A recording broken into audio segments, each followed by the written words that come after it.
Nakakain na ba ang lahat ng pasaw o pagpag? Ito yung bagong... Wala pong pasaw po, ate. Ito, bigyan ko ng magandang reaksyon to si ate, ha.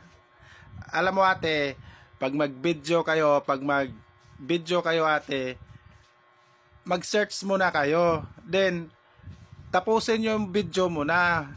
Mag-search kayo, tapos manood kayo.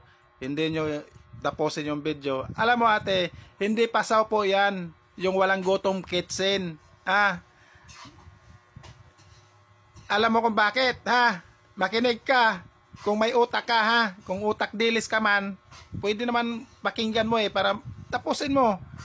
Ate, yung pagkain sa walang gutom kitchen, hindi po yan luto. Sarap mo batukan Sarap mo batukan. Hindi po yan luto. Galing po yan sa mga hotel na hindi na luto, kaya pinamigay doon sa walang gutom kitchen.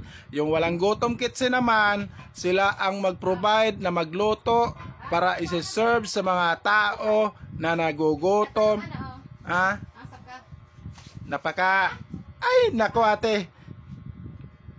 Sarap mo piktang ilong mo no? Ano ka na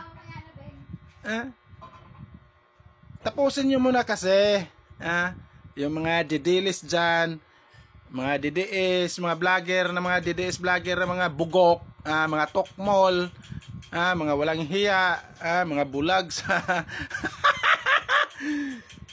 ito si ate, napakasarap reaksjonante Kung may gamit lang ako sa mga reaksyon, talagang mapapahiya to Sarap pikta ng ilong mo no? Yan po ate Merry Christmas. An advance Happy New Year ate.